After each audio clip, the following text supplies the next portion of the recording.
नमस्कार मंडळी, मी अपेक्षा तुमच्या आरवीज किचनमध्ये खूप खूप स्वागत. आज आपण आपल्या किचनमध्ये पुन्हा एकदा कैरीचे लोणचे दाखवणार आहोत. यासाठी मी या 2 अगदी कडक कैऱ्या बघून घेतल्या आहेत. या कडक कैऱ्या घेतल्या आहेत तरीसुद्धा त्यामध्ये सुद्धा कधीतरी पिकलेली कैरी येऊ शकते बरं का. बाहेरून अगदी कडक लागतात, आतमध्ये त्या कधी थोड्या नरम देखील असू शकतात, पिवळसर रंगाच्या. आता मी देखील इथे 2 कैऱ्या आणल्या, अगदी बघून आणल्या कडक टणक अशा, परंतु आतमध्ये एक कैरी थोडी नरम आणि ओलसर होती. त्यामुळे मी इथे एकाच कैरीचं लोणचं बनवलं आहे. ही कैरी मी स्वच्छ धुवून घेतली, कोरडी करून घेतली. त्यानंतर आपल्याला अगदी छोटे छोटे पीस करून घ्यायचे आहेत. अशा प्रकारे मी इथे एक कैरी कापून घेतली आहे आणि ही दुसरी कैरी पाहू शकता थोडी पिकलेली आहे. आतून बाहेरून अगदी कच्ची होती, अगदी कडक होती, परंतु आतमध्ये थोडी साधारण पिकत आली आहे. त्यामुळे मी इथे फक्त एकाच कैरीचं लोणचं बनवणार आहे. ही एक कैरीसुद्धा 250 ते 300 ग्रामच्या आसपास आहे. आता आपण या कैरीच्या फोडी आहेत त्यांना सुरुवातीला काय करूया, 1 चमचा हळद,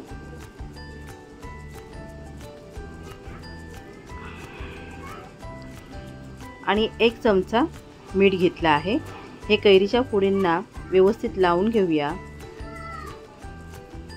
त्यानंतर आपल्याला झाकण ठेवून पूर्ण रात्रभर या कैरीच्या फोडी या अशाच मिठामध्ये ठेवून द्यायच्या आहेत. आता दुसऱ्या दिवशी पाहू शकता आपण हळद आणि मीठ कैरीला लावल्यामुळे पाणी सुटलं आहे. आता एका टोपावर आपल्याला एक अशी चाळण ठेवायची आहे किंवा गाळणी ठेवू शकता. त्यामध्ये या फोडी आपल्याला ओतायच्या आहेत, म्हणजे जे काही एक्स्ट्रा जास्तीचं पाणी आहे ते खाली नितळलं जाईल. त्यानंतर आपल्याला सुती कापड घ्यायचं आहे. सुती कापडावर या फोडी आपल्याला पसरवून पंख्याखाली ठेवायच्या आहेत. 2 ते 3 तास आपण पंख्याच्या खाली किंवा अर्धा दिवस जरी पंख्याच्या खाली ठेवल्या तरी व्यवस्थित कोरड्या होतील. आणि सुती कापडावर ठेवल्यामुळे सुती कापड एक्स्ट्राचं जे जास्तीचं पाणी आहे फोडींमधलं ते शोषून घेईल. आता आपण लोणच्यासाठी इथे मसाला बनवणार आहोत. इथे मी मोहरीची डाळ घेतली आहे. ही 50 ग्राम मोहरीची डाळ आहे आणि चमच्याच्या मापाने इथे मी 7 चमचे मोहरीची डाळ घेतली आहे. ते आपण मंद ते मध्यम आचेवर परतून घेऊया. डाळीचा हलकासा रंग बदलला की ही मोहरीची डाळ आपल्याला एका प्लेटमध्ये काढून घ्यायची आहे. त्यानंतर आपण इथे अर्धा चमचा म्हणजे 15 ते 20 मेथीचे दाणे परतून घेणार आहोत. जास्त करपवायचे नाही आहेत, नाहीतर मग लोणचं इथे कडू होऊ शकतं. इथे मी मीठ 20 ग्राम घेतलं आहे. मीठ देखील आपण परतून घेऊया. यामधील ओलावा आहे तो नाहीसा होईल आणि त्यामुळे लोणचं आपलं जास्त काळ टिकण्यास मदत होईल. त्यामुळे आपल्याला मीठ देखील आपल्याला इथे 2 ते 3 मिनटं परतून घ्यायचं आहे. त्यानंतर मी इथे 1 चमचा जिरं आणि अर्धा चमचा शहाजिरं घेतलं आहे. दोन्ही एकत्र परतून घेणार आहे. यामधून छान असं सुगंध आला की हे देखील आपल्याला काढून ठेवायचं आहे. हे देखील आपल्याला एका डिशमध्ये काढून घ्यायचे. आता हे सर्व मसाले आपण थंड झाल्यानंतर मिक्सरच्या भांड्यात बारीक करणार आहोत. इथे मी सुरुवातीला मोहरी डाळ मिक्सरच्या भांड्यात ओतली, त्यातील थोडीशी मोहरी डाळ बाजूला काढणार आहोत आणि बाकीची बारीक करून घेणार आहोत.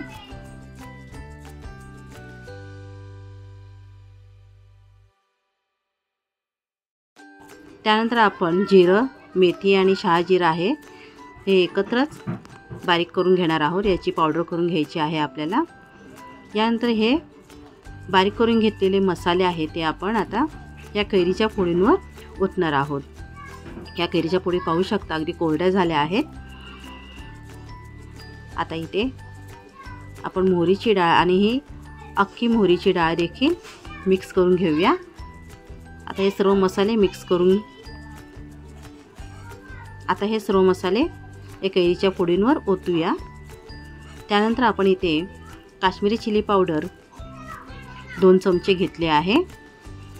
अगदी थोडीशी हळद पावडर घेतली, जास्त हळद पावडरचा वापर करायचा नाही आहे, नाहीतर मग लोणचं काळं पडतं. आणि इथे मी अगदी छोटा चमचा हिंग पावडर घेतली आहे. आता मिठामधील आपण थोडं मीठ बाजूला काढणार आहोत आणि बाकीचं मीठ या लोणच्याच्या फोडीवर ओतून आता हा सर्व मसाला आपल्याला लोणच्याच्या फोडीला व्यवस्थित लावून घ्यायचा आहे। त्यानंतर मी अर्धी वाटी म्हणजे 50 ग्रामच्या आसपास तेल गरम करून ते थंड करून घेतलं। त्यामध्येच मी लसूण बारीक चिरून गरम करून घेतलेला होता। आता हे तेल आपल्याला या लोणच्यावरती ओतायचं आहे। संपूर्ण तेल न ओतता थोडं थोडं तेल आपण या लोणच्यामध्ये ओतूया आणि थोडंसं तेल बाजूला ठेवून देऊया आणि हे तेल आता या लोणच्यामध्ये व्यवस्थित मिक्स करून घेऊया।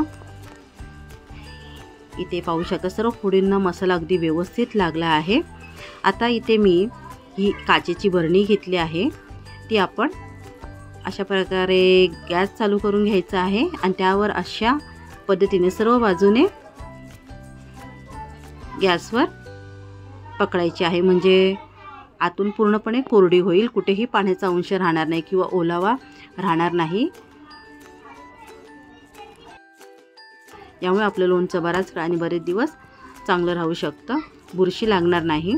आता आपण या बरणीमध्ये खाली थोडंसं तळायला तेल टाकणार आहोत, थोडी हिंग पावडर आणि थोडंसं खाली तळायला मीठ टाकणार आहोत। असं केल्यामुळे लोणचं हे जास्त काळ टिकतं आणि लवकर खराब होत नाही। आता सर्व लोणच्याच्या फोडी आहेत, लोणचं तयार करून घेतलं आहे आपण, हे या बरणीमध्ये ओतूया। सर्व लोणच्याच्या फोडी बरणीमध्ये ओतून झाल्या की राहिलेलं तेल आहे ते आपण वरून ओतणार आहोत। सुरुवातीला आपल्याला हे तेल कमी दिसत असेल, परंतु हे लोणचं जसं जसं मुरतं ना 2-3 दिवसानंतर हळूहळू लोणच्याला तेल सुटतं आणि आपोआपच तेल वरवर येतं आणि फोडी खाली बसल्या जातात। सर्व फोडींना अगदी व्यवस्थित इथे मसाला लागला आहे। आपण हे लोणचं आत्ता देखील खाऊ शकतो किंवा नंतर देखील खाऊ शकतो, चवीला अप्रतिम लागतं। फक्त आपल्याला काळजी एवढीच घ्यायची आहे, लोणचं घेताना ओला चमचा वगैरे या लोणच्यामध्ये घालू नये, नाहीतर मग लोणचं जास्त काळ टिकणार नाही, लोणच्याला बुरशी लागू शकते। चला तर मग तुम्हाला आजची रेसिपी आवडली असेल तर नक्की लाईक करा, जास्तीत जास्त तुमच्या मित्रमंडळींना नातेवाईकांना शेअर करा। धन्यवाद।